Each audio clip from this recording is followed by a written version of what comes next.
توہم پرستی کا معنی ہے بغیر کسی شرعی یا عقلی دلیل کے کسی نظریے یا خیال کو اپنا لینا۔ توہم پرستی کی ایک صورت بدشگونی بھی ہے۔ کسی چیز، دن یا مہینے کو برا سمجھنا بدشگونی کی مثالیں ہیں۔ فال وغیرہ کے ذریعے سے قسمت کا حال جاننے کی کوشش کرنا، یہ بھی ایک توہم پرستی ہے۔ ظاہری اسباب میں اثر پیدا کرنے والی ذات اللہ تعالیٰ کی ہے۔ کسی دن، کسی چیز یا مہینے کو منحوس سمجھنا بدشگونی ہے۔ بدشگونی اور توہم پرستی قابل مذمت ہے۔ اللہ تعالیٰ کی مشیت کے بغیر کوئی بھی چیز انسان کو نقصان نہیں پہنچا سکتی۔ نفع نقصان کا اختیار اللہ تعالیٰ کے پاس ہے۔ جب وہ خیر پہنچانا چاہے تو کوئی شر نہیں پہنچا سکتا، اور اگر وہ کوئی مصیبت نازل کر دے تو کوئی اسے دور نہیں کر سکتا۔ ارشاد باری تعالیٰ ہے، اور اگر اللہ تمہیں کوئی تکلیف پہنچائے تو اس کے سوا کوئی اسے دور فرمانے والا نہیں، اور اگر وہ تمہارے ساتھ خیر کا ارادہ فرمائے تو اس کے فضل کو کوئی ہٹانے والا نہیں۔ وہ اس فضل کو اپنے بندوں میں سے جسے چاہتا ہے پہنچاتا ہے، اور وہ بہت بخشنے والا، نہایت رحم فرمانے والا ہے۔ انسان کو جو بھی مصیبت پہنچتی ہے وہ اس کے اپنے ہی اعمال کا نتیجہ ہوتی ہے۔ جو لوگ دین کے علم سے محروم ہیں وہ توہم پرستی میں مبتلا ہو جاتے ہیں۔ کسی انسان، جانور، دن یا مہینے کو منحوس سمجھنا جہالت اور توہم پرستی ہے۔ جو لوگ سفر کے مہینے کو منحوس سمجھتے ہیں وہ دراصل خام خیالی کا شکار ہیں۔ زمانہ جاہلیت میں بھی لوگ سفر کے مہینے کو منحوس سمجھتے تھے۔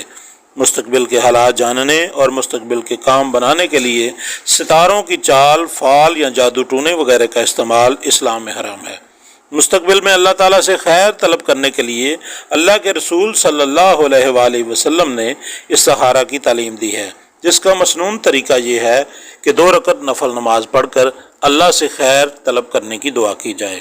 اسلام نے جیسے توہم پرستی سے منع کیا ہے، اسی طرح بدشگونی اور بدفعالی سے بھی منع فرمایا ہے۔ نبی کریم صلی اللہ علیہ وآلہ وسلم نے واضح ارشاد فرمایا، جو شخص نجومی کے پاس جائے، اس سے کوئی بات پوچھے تو اس کی 40 راتوں تک نماز قبول نہ ہوگی۔ اسلامی تعلیمات میں بدشگونی کی اجازت نہیں ہے، یعنی کسی انسان، جانور، چیز یا وقت سے بدشگونی لینا درست نہیں۔ البتہ نیک شگون یا نیک فعل لینا درست ہے۔ انسان کو ہمیشہ پر امید رہنا چاہیے اور اللہ تعالیٰ سے اچھا گمان رکھنا چاہیے، کیونکہ اللہ تعالیٰ بندے کے ساتھ اس کے گمان کے مطابق معاملہ فرماتا ہے۔ نبی کریم صلی اللہ علیہ وآلہ وسلم نے ارشاد فرمایا، بدشگونی کی کوئی اصل نہیں، البتہ نیک فعل لینا کچھ برا نہیں۔ حضرت عبداللہ بن عمر رضی اللہ تعالیٰ عنہ فرماتے ہیں، جب کسی کے دل میں کوئی چیز کھٹکے تو اسے چاہیے کہ وہ یہ الفاظ کہے، اللہم لا خیر الا خیرک ولا تیار الا تیارک ولا الہ غیرک۔ اے اللہ، آپ کی طرف سے نازل کی جانے والی خیر کے علاوہ کوئی خیر نہیں، اور آپ کے شگون کے علاوہ کوئی شگون نہیں، اور آپ کے سوا کوئی معبود نہیں۔ جادو ایک حقیقت ہے جس میں بعض اوقات دوسروں کو نقصان پہنچانے کی کوشش کی جاتی ہے، اور بعض اوقات لوگوں کی نظروں اور عقلوں کو بند کر دیا جاتا ہے۔ جادوگر چیزوں کی حقیقت کو نہیں بدلتا، البتہ خیال پر قبضہ کر لیتا ہے۔ اسلام میں جادو کرانے کو سخت گناہ قرار دیا گیا ہے۔ جادو وغیرہ سے محفوظ رہنے کے لیے سورہ فلق اور سورہ ناس پڑھنے اور اجوا کھجور کھانے کی تعلیم دی گئی ہے۔ اللہ کے رسول صلی اللہ علیہ وآلہ وسلم جنات اور انسانوں کی نظر بد سے پناہ مانگا کرتے تھے، یہاں تک کہ موضع 3 سورہ فلق اور سورہ ناس نازل ہوئیں۔ جب یہ صورتیں نازل ہوئیں تو آپ صلی اللہ علیہ وآلہ وسلم نے ان دونوں کو لے لیا اور ان کے علاوہ سب کو چھوڑ دیا۔ نبی کریم صلی اللہ علیہ وآلہ وسلم نے فرمایا، جس شخص نے صبح کے وقت 7 اجوا کھجوریں کھا لیں، اس دن اسے نہ زہر نقصان پہنچا سکتا ہے اور نہ جادو۔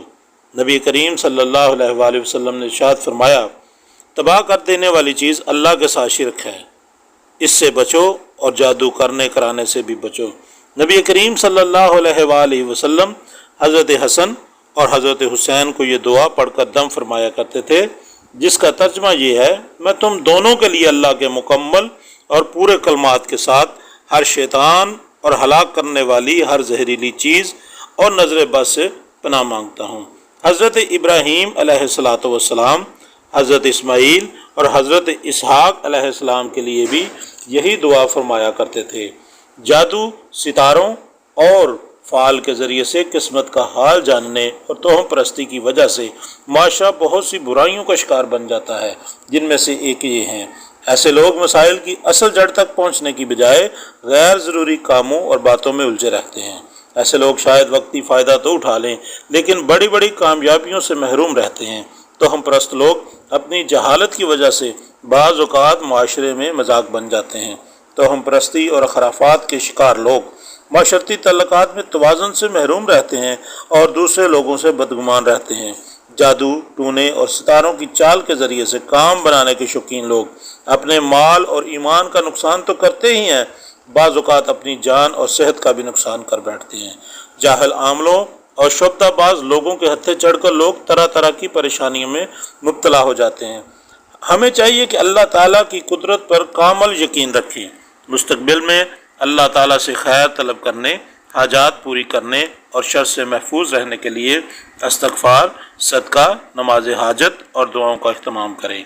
اس بارے میں نبی کریم صلی اللہ علیہ وآلہ وسلم نے ہمیں روشن تعلیمات عطا فرمائی ہیں، ہمیں ان سے روشنی حاصل کرنی چاہیے۔